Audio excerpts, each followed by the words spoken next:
Assalamualaikum dan salam sejahtera. Berita Pagi Sarawak edisi 23 Julai bersama saya Fazril Hisham Afandi. Pelaksanaan program menyediakan infrastruktur jalan raya, jambatan dan pelabuhan termasuk infrastruktur internet merupakan antara agenda pembangunan kerajaan negeri dalam mesej sambutan Hari Sarawak 2021. Ketua Menteri Datuk Patinggi Abang Johari Tun Openg memberitahu ia adalah langkah jangka panjang untuk mengangkat status ekonomi negeri ke tahap setanding dengan negeri atau negara maju. Datuk Patinggi Abang Johari berkata tanpa kemudahan infrastruktur yang moden dan efisien, ekonomi negeri tidak akan mampu melangkah ke era ekonomi yang lebih gemilang dengan pantas. Program pembangunan infrastruktur di bawah kerajaan negeri katanya melibatkan pembinaan jalan utama kedua atau the second trunk road, jalan raya pesisir pantai dan 11 buah jambatan merentasi sungai-sungai besar dengan anggaran kos keseluruhan sebanyak 11 bilion ringgit.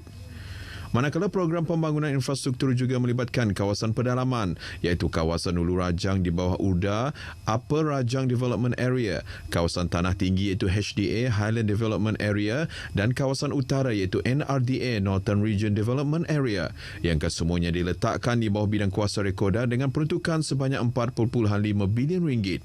Dalam ucapannya mengenai Hari Sarawak 2021, beliau menyentuh beberapa kejayaan yang dicapai Sarawak termasuk penubuhan Petros yang kini menjadi sebahagian daripada penggiat industri minyak dan gas termasuk pengedaran tong gas LPG dalam masa beberapa minggu lagi. Sementara dasar perindustrian Sarawak juga katanya terus membuahkan hasil dengan cadangan pelaburan tambahan bernilai 20 bilion ringgit di kawasan perindustrian high-tech Samajaya dan zon perindustrian Semelaju yang bakal menyediakan ribuan peluang pekerjaan kepada rakyat Sarawak khususnya belia. Dalam acara sambutan perayaan Hari Sarawak di Kompleks Dewan Undangan Negeri di Kuching malam tadi, pelbagai pengisian antaranya persembahan kebudayaan, orkestra prodigi dan nyanyian artis tempatan seperti Red Claudia, Syamina, Fizah dan nyanyian Sarawak Gemilang oleh Nurafizah Busman. Sementara itu, semangat Hari Sarawak kali ini perlu disambut dengan perpaduan untuk menang melawan COVID-19 yang menural dalam kalangan masyarakat. Menteri Kerajaan Tempatan dan Perumahan Datuk Seri Profesor Dr. Sim Kui Hian memberitahu semua rakyat haruslah bersatu hati dalam melawan pandemik ini dan memainkan peranan masing-masing seperti mematuhi prosedur operasi standard SOP yang ditetapkan. Datuk Seri Profesor Dr. Sim berkata Hari Sarawak juga akan lebih bermakna jika semua yang layak divaksin telah menerima dos kedua masing-masing dalam masa terdekat. Beliau juga Menteri Bertanggungjawab sambutan perayaan Hari Sarawak 2021 menyatakan demikian menerusi video ucapannya bersempena sambutan Hari Sarawak di Kompleks Dewan Undangan Negeri di Kuching semalam. Dalam pada itu, jelasnya kerajaan menghargai sumbangan Barisan Hadapan yang menjadi faktor menyumbang kepada kejayaan 50% populasi Sarawak telah menerima kedua-dua dos vaksin setakat ini. Kejayaan ini dicapai dengan kerjasama erat antara kerajaan, Barisan Hadapan dan juga rakyat yang komited dalam usaha memutuskan penularan COVID-19. Dalam pada itu, Sarawak terus memfokuskan pembangunan asas khasnya di kawasan pedalaman. Ketua Menteri Datuk Patinggi Abang Johari Tun Openg berkata, selaras dengan komitmen itu, kerajaan memberi tumpuan antaranya bekalan air bersih, sumber elektrik serta kemudahan akses jalan raya. Saya adalah mempunyai satu impian supaya pembangunan negeri Sarawak hendaklah sealiran dengan zaman masa kini dan juga impian orang-orang muda yang akan menjadi workforce dalam kita hendak membangunkan ekonomi kita. Beliau menegaskan perkara itu ketika menjadi tetamu program stedi khas bersempena Hari Sarawak di Auditorium P. Ramlee RTM Kuching. Datuk Patinggi Abang Johari optimis impian tersebut dapat direalisasikan dengan kecanggihan digital pada masa kini serta pelan strategi pembangunan 2030 pasca COVID-19 yang diumumkan bagi memberi manfaat kepada seluruh penduduk di Sarawak. Walaupun bertugas pada cuti umum sempena sambutan Hari Sarawak semalam, semangat para petugas dan sukarelawan PPV di New World terus membara melaksanakan tugas memberi vaksin kepada penduduk Bintulu. Bersempena itu, satu majlis simbolik kecil sambutan Hari Sarawak telah diadakan bertujuan menyemarakkan semangat perpaduan dalam kalangan penerima vaksin yang hadir di situ.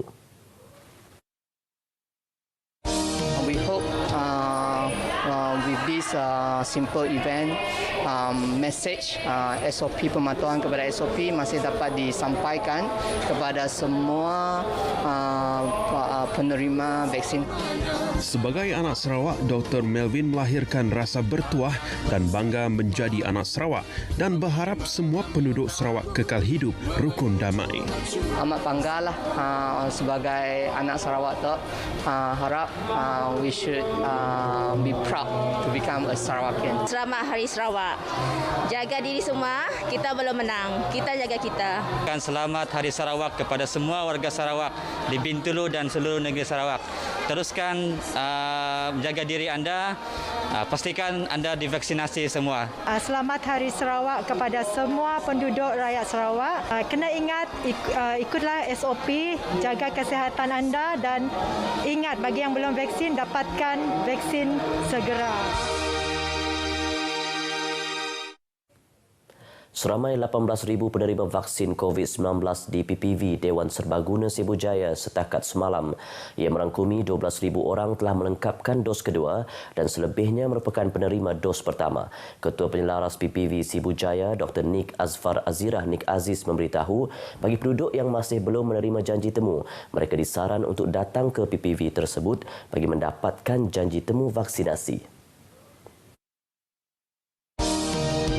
Tercicir yang belum dapat vaksin boleh datang ke pusat pemberian vaksin yang terdekat untuk menghantar nama dan kita akan cuba untuk uruskan memberi temu janji yang terdekatlah untuk mereka. Beliau menyatakan demikian ketika ditemui media di Dewan Serbaguna Cebu Jaya. Sementara itu, bersempena sambutan perayaan Hari Sarawak semalam, petugas barisan hadapan di PPV berkenaan turut menzahirkan kecintaan terhadap bumi Kenyalang dengan mengenakan pakaian tradisi kaum-kaum yang ada di Sarawak. Assalamualaikum. Selamat Hari Sarawak. Kami madah kepada semua penduduk Sarawak. Vaksin Najia untuk selalu semua. Pakai kita, lindung diri, lindung semua. Selamat Hari Sarawak. Harap dengan semua sehat, luati, dah kembali vaksin bara, okey? Stay safe. Semua rakyat di Sarawak tu seharusnya mengambil vaksin untuk kita jaga kita. Saya mengucapkan selamat Hari Sarawak kepada semua anak Sarawak. Aku mari selamat menyambut Hari Sarawak bagi semua kita di benua Sarawak. Kami dari PPV Dewan Serbaguna Cebu Jaya mengucapkan selamat Hari Sarawak. Seterusnya kita ikuti ringkasan laporan prestasi vaksinasi Sarawak setakat 21 Julai.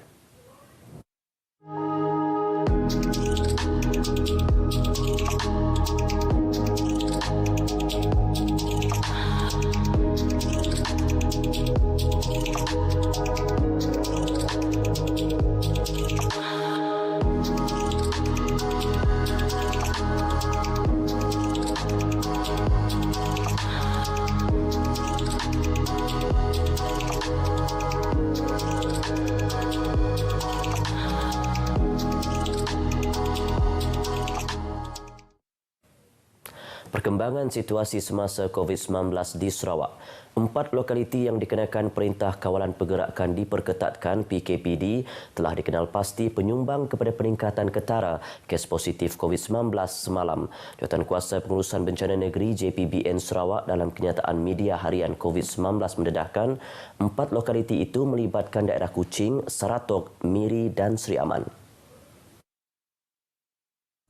Jelas JPBN, kes tersebut adalah berpunca daripada saringan bersasar melibatkan PKPD Kampung Seratau Kuching dengan 145 kes, PKPD di Rumah Kambing Abu Bengang Krian Saratok 126 kes, Penjara Pusat Miri 120 kes dan Penjara Pusat Seri Aman dengan 25 kes. Jumlah kes positif COVID-19 yang dicatatkan semalam adalah sebanyak 644 kes, menjadikan jumlah kumulatif kes adalah 72,857 kes.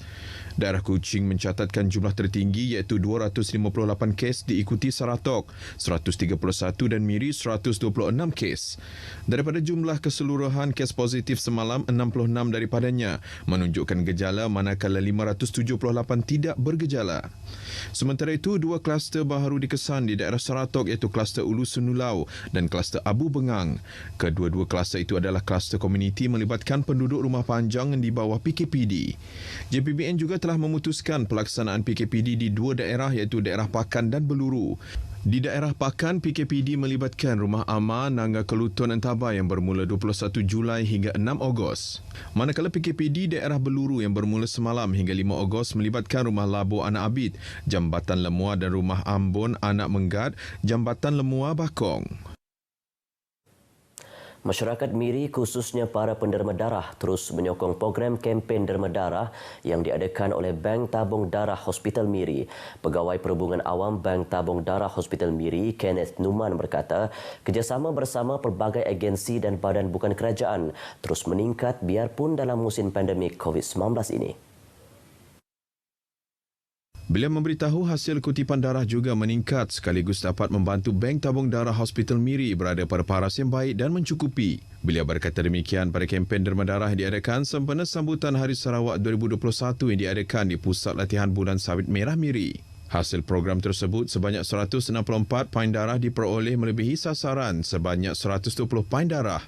Beliau juga memberitahu pihaknya berharap sokongan secara berterusan daripada orang ramai untuk terus menderma darah bagi memastikan bekalan darah sentiasa ada untuk keperluan pesakit barah, ibu melahirkan anak, pesakit kronik, pembedahan dan sebagainya.